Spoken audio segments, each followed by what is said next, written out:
दोस्तों नमस्कार। 4 PM गुजरात पर आप सभी का बहुत बहुत स्वागत है। मैं हूं आपका दोस्त मयूर जानी। दोस्तों इस कार्यक्रम में, इस वीडियो में हम गुजरात से संबंधित बात करेंगे। गुजरात में जैसे ही समर वेकेशन खत्म होता है तो नरेंद्र मोदी साहब जब मुख्यमंत्री बने थे तो उन्होंने जो कुछ नई नई चीज करना जो शुरू किया था उसमें से एक था प्रवेश उत्सव। मतलब कि जब स्कूल छुट्टियां खत्म होने के बाद जब स्कूल शुरू होती है, वो जो छोटे छोटे बच्चे होते हैं जो पहली कक्षा में दाखिला लेते हैं, तो उनको जो है वो कैबिनेट के जितने भी मिनिस्टर हैं वो अलग अलग प्रदेश के अलग अलग इलाकों में जाएं और उनको जो है वो दाखिला करवाएं। उनका परंपरागत रूप से जो है जिस तरह से वो गुड़ खिलाया जाता है, दही खिलाया जाता है ना, टीका लगाया जाता है, फिर उनका आरती भारती उतारते, फिर आए कि बेटा आप आओ स्कूल में पढ़ना शुरू करो। ये सब होता है, माँ बाप करते हैं वैसे ये सब। नरेंद्र भाई ने सोचा कि हम करेंगे, तो ये सब शुरू कर दिया। जो कैबिनेट सेक्रेटरीज थे सबको काम पे लगा दिया। उसके बाद जो है लगातार ये प्रचार होना शुरू हुआ कि गुजरात में जो शिक्षा का स्तर है, जो प्राथमिक शिक्षा का स्तर है, वो काफी ऊंचा उठ चुका है, क्योंकि मुख्यमंत्री खुद जो है हर साल जाकर बच्चों को प्रवेश दिलवाते हैं। फिर आंकड़े आना शुरू हुए धीरे धीरे कि वो प्रवेश तो लेते हैं बच्चे, लेकिन आगे पढ़ते नहीं है। क्यों नहीं पढ़ते? क्योंकि वो अपने घर की जो जरूरतें हैं, उनके माता पिता की जो स्थिति होती है, वो सब देखते हुए छठी सातवीं कक्षा के बाद वो पढ़ना बंद कर देते हैं। खैर, उसके बाद फिर बहुत सारे और भी रिपोर्ट हमने आपको दिखाया कि स्कूलों की स्थिति क्या है, ये सब है। अभी भी ये अभी जो ये प्रवेश उत्सव है, वो सिलसिला, वो परंपरा, वो जो ट्रेडिशन है, वो गुजरात सरकार ने जारी रखी हुई है। लेकिन स्कूलों की स्थिति और शिक्षा की स्थिति गुजरात में किस कदर खस्ता हुई है, ये आप सब जानते हैं। हम बार बार आपको जब भी मौका मिलता है तो वो खबर आपको पहुंचाते हैं आप तक, जो कि आपको जानना जरूरी होता है। अभी वो प्रवेशोत्सव जो है वो खत्म हुआ, लेकिन अभी की जो स्थिति है ये मैं आपको बता दूं। ये सब हो रहा है तामझाम, ये सब इसकी है ना, प्रसिद्धि प्रचार वगैरह सब हो रहा है कि बहुत बढ़िया से हम कर रहे हैं। हर्ष संघवी ने तो वो भी बड़े अच्छे नाट्यकार हैं, वो बड़े अच्छे ड्रामेबाज हैं, तो वो सब करते रहते हैं। लेकिन वास्तविकता अलग है। वास्तविकता ये है कि राज्य में 2574 स्कूलें जो हैं वो बिल्कुल जर्जरित अवस्था में है।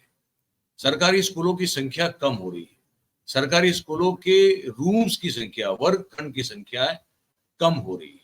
ग्रांट एड इन जो स्कूल्स होती है वो कम हो रही है, और बच्चे जो हैं मैक्सिमम सरकारी स्कूलों से ज्यादा निजी जो प्राइवेट स्कूल्स होती है उसमें माँ बाप जो है उसको पढ़ाने का जो है खर्चा वर्चा उठाने की कोशिश करते, क्योंकि उनको पता है कि सरकारी स्कूल में जाएगा बच्चा, कुछ पढ़ने लिखने को मिलने वाला है।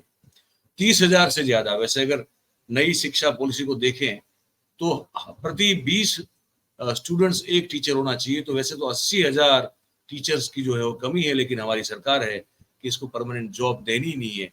तो हमने आपको वो भी दिखाया कि किस तरह से पढ़े लिखे हमारे नौजवान हैं वो आंदोलन पे उतरे हैं, लेकिन सरकार उनको उठा उठा के, पटक पटक के, घसीट घसीट के जो है वो डिटेन करती है और पकड़ के फेंक देती है। इस स्थिति में राज्य में 2574 स्कूल ऐसी है जहां पे जो बहुत ही जर्जरित खस्ता हाल में है। 7,599 स्कूल ऐसी है भाई साहब जिस पर जो है वो पक्की छत ही नहीं है, वो टीन या पतरा डाला हुआ है। आप समझ रहे मेरी बात? तो राज्य के शिक्षा विभाग ने एक स्कूल ऑन व्हील प्रोजेक्ट जो है वो शुरू किया है। उसके तहत कच्छ, मोरबी, पाटन, सुरेंद्रनगर जिले में जो मीठा, जो नमक पकाते हैं, उनको हमारे यहाँ अगरिया कहते हैं, नमक पकाने वाले लोग, मतलब कि अगरिया, उनके बच्चों के लिए 38 स्कूल्स जो है वो मोबाइल वान में शुरू की है। लेकिन अगर बताया जा रहा है कि अगर जो जो स्कूलें बनी हुई है, अगर वो स्कूलें जिस हाल में अगर उसको ठीक नहीं किया गया तो शायद आम जो इन जनरल वे में जो लोग बच्चे स्कूल में जाके पढ़ते हैं उसकी जगह मोबाइल वान जो है शायद वहां भी भेजनी पड़े। ये स्थिति अब आ चुकी है।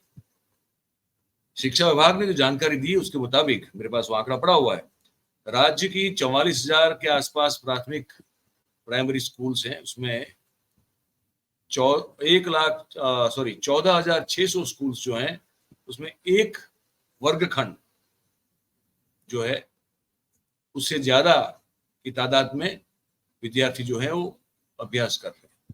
5,616 सरकारी स्कूल्स ऐसी हैं जहां पे विद्यार्थी है ही नहीं, इसलिए उनको मर्ज कर दिया गया। 1,606 स्कूल्स ऐसी हैं जहां पे सिर्फ एक ही शिक्षक है, और पता नहीं ऐसी कितनी स्कूल्स हैं जहां पे शायद शिक्षक है ही नहीं। ये भी एक बात है। आम आदमी पार्टी के डेडियापाड़ा के विधायक चेतन वसावा बड़े जुझारू व्यक्ति हैं, इस बार लोकसभा में लड़े थे, भरूच से हार गए, लेकिन उन्होंने जो है अपने इलाकों की सरकारी स्कूल्स की समीक्षा करने के लिए इस प्रवेशोत्सव के दौरान मुलाकातें ली, तो जो पता चला वो बड़ा चौंकाने वाला था। ये जानकारी आप देखिए। જેટલી પણ શાળાઓમાં કાયમી શિક્ષકો નથી ત્યાં કાયમી શિક્ષકો મૂકવામાં આવે, જે શાળાઓના ઓરડાઓ નથી એ શાળાઓના ઓરડાઓ બનાવવામાં આવે। અગર આમ કરવામાં નહીં આવશે તો આવનાર દિવસોમાં આ વિસ્તારમાં અમે કન્યા કેળવણી અને શાળા પ્રવેશોનો બહિષ્કાર કરીશું, કેમ કે આદિવાસી સમાજ ભણવા માંગે છે પણ આવી વાસ્તવિક પરિસ્થિતિના લીધે અમારા બાળકો ભણી નથી શકતા। એટલા માટે અમે સરકાર આમાં ગંભીરતાથી નોંધ લે એ સરકારને અમે વિનંતી કરીએ છીએ।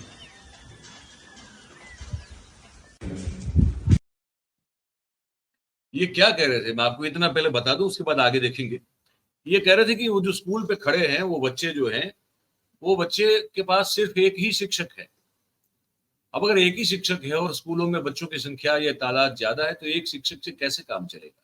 अपने इलाके की स्कूल की बात कर, बोले अगर ये सब यही करना है, ये ऐसे ही चलाना है, तो फिर वो प्रवेश उत्सव और कन्या जो है बच्ची, छोटी बच्ची होती तो हमारे यहाँ एक वो कन्या केलौनी, मतलब कि गर्ल ट्रेनिंग जो है उसको, मतलब उसको अभ्यास स्कूल का मिले, तालीम मिले, उसको लेकर जो आप सब ये सब कार्यक्रम करते हैं, इसका कोई मतलब बनता नहीं है। आगे वो क्या कहते हैं सुनते हैं।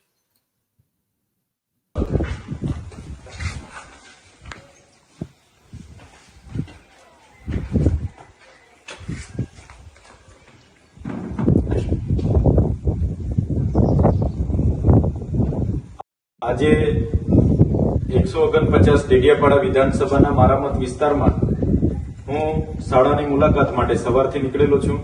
શરૂઆતમાં હું નામગીર પ્રાથમિક શાળામાં ગયો, ત્યારબાદ ગીચડ પ્રાથમિક શાળામાં ગયો અને હમણાં ચોપડી 2 રીંગાપાદર પ્રાથમિક શાળામાં આવ્યો છું, જ્યાં તમે જોઈ શકો છો કે ડેડિયાપાડા વિધાનસભા અને લોકસભાનું પણ આ બૂથ ફાળવેલું છે અને આ પ્રાથમિક શાળામાં આપણે ઊભા છે।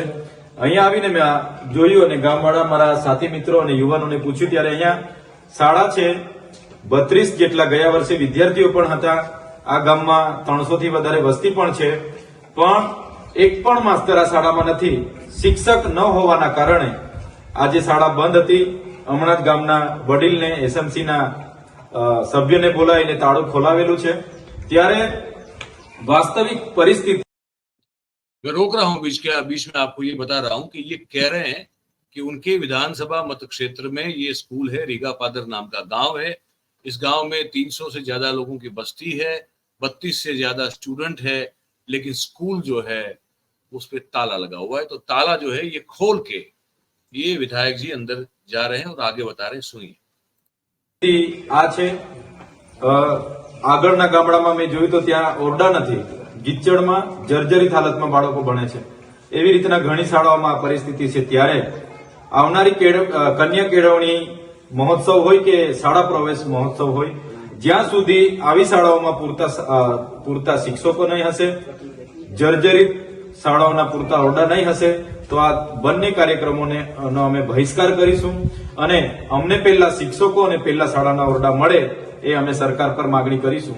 આ વાસ્તવિક પરિસ્થિતિ છે કે અહીંના બાળકો ભણવા માંગે છે પણ શિક્ષક જ નથી, સરકારે શિક્ષક જ નથી। कह रहे हैं कि यहाँ के बच्चे पढ़ना चाहते हैं लेकिन शिक्षक ही नहीं है, गुरु ही नहीं है, तो कौन पढ़ाएगा। और इससे पहले कहा कि वो जो इस अपने मत क्षेत्र की सरकारी स्कूल्स की वो मुलाकात पे निकले थे, तो उन्होंने देखा इससे पहले जो जहाँ पे गए थे कि वहां जो है जर्जरित, मतलब खस्ता हाल में कुछ स्कूल्स हैं, वो कभी भी ऊपर से छत गिर सकती है, कोई भी एक्सीडेंट हो सकता है, उस हाल में बच्चे पढ़ रहे हैं, लेकिन पढ़ाने के लिए मुश्किल से शिक्षक तो सिर्फ एक ही है। और बहुत सारी स्कूल्स जहाँ पे शिक्षक है ही नहीं। अगर शिक्षक नहीं है तो कैसे पढ़ेगा गुजरात और कैसे आगे बढ़ेगा गुजरात? हाँ, अगर आपको ऐसे ही ख्याली पुलाव में गुजरात को बढ़ाना है, गुजरात को आगे बढ़ाना है, तो वो तो मुंगेरी लाल साहब किया करते थे, आप भी कर सकते हैं। मैं सरकार से कह रहा हूँ, आप सोच के खुश हो जाइए कि बस गुजरात भर में जो है सबसे बेहतरीन सरकारी स्कूलें हैं, सबसे बेहतरीन बच्चे जो है वहां पढ़ रहे हैं, और सबसे बेहतरीन जो है वो लोग जो बच्चे हैं वहां से निकल कर जो है आगे बढ़ रहे हैं, और गुजरात का बच्चा बच्चा पढ़ रहा है और आगे बढ़ रहा है। ये सोच अगर आपको ऐसे मुंगेरी लाल की तरह रखनी हो, ख्याली पुलाव पकाने हो, तो आपको मुबारक हो, लेकिन वास्तविकता तो ये नहीं है। यही बताना था आपको।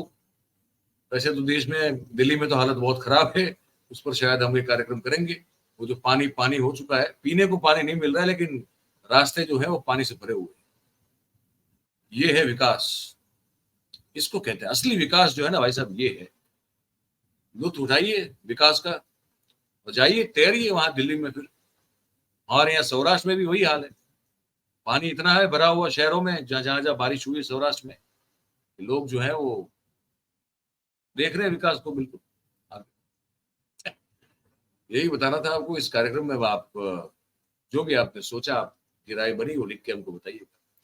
और बात अगर आपको हमारी पसंद आई हो तो फिर इस वीडियो को लाइक करें, इसकी लिंक को शेयर करें, और हमारा जो चैनल है 4 PM गुजरात, उसे आप सब्सक्राइब करें और अपने आसपास के लोगों से करवाएं। बहुत बहुत धन्यवाद आप सभी का हमारे साथ इस कार्यक्रम में जुड़ने के लिए। Thank you very much. नमस्कार।